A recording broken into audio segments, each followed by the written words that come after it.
家管那些。早上抬了2只，然后1只是给我小姑的，然后这一只我们中午就炖了，好久没喝鸭汤了。加一点地瓜粉。夏天比较喜欢用隔水炖，所以我们这一锅鸭肉就不焯水了，给它吸附一下血水。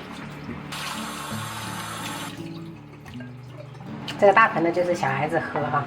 今天去看花螺还挺大只的，关键还是60块钱1斤，所以买了几颗，加到小朋友这边。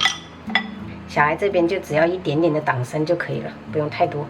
然后姜片，我们加入开水。这2盅我就做药膳了，给我公婆准备炖一点这个天麻，再来一点黄芪，然后1颗党参，姜片。我们就喝一点这个人参，还有黄芪、党参、姜片。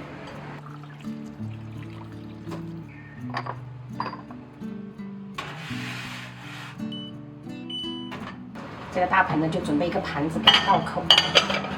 这个鸭肉的话比较老，所以我们要炖1个半小时左右。今天还买了一点这种小九节，主要是便宜，55块钱1斤。这种就是白灼，会更好吃。如果周6周天的时间比较充裕的话，其实这种小九节用来做生腌也是很适合夏天的。做白灼虾一般我们会加一点盐哈，入个底味，再来少许的油，姜片、葱节哈。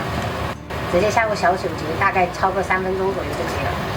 就是千万不要焯太久，不然的话，它的肉质就不 Q 了。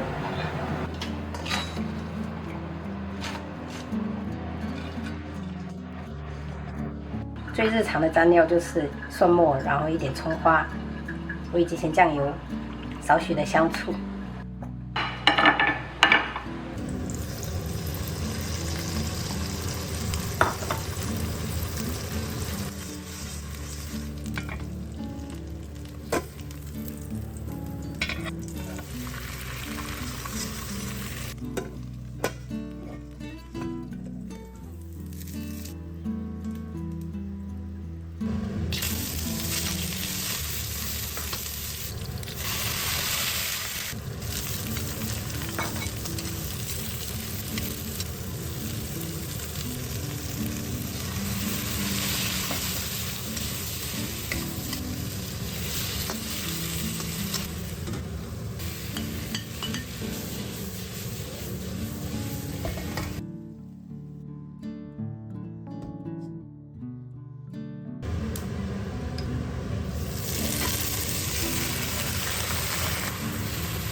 这个油啊，给它撇掉，太多了。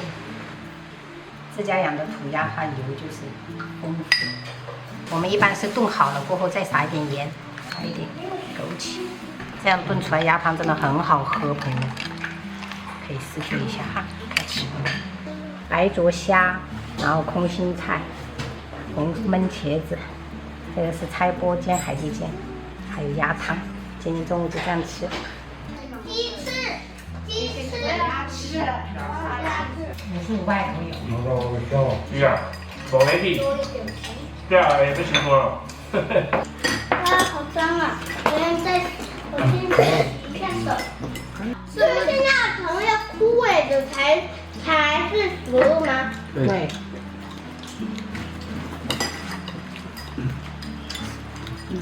你有点，有点。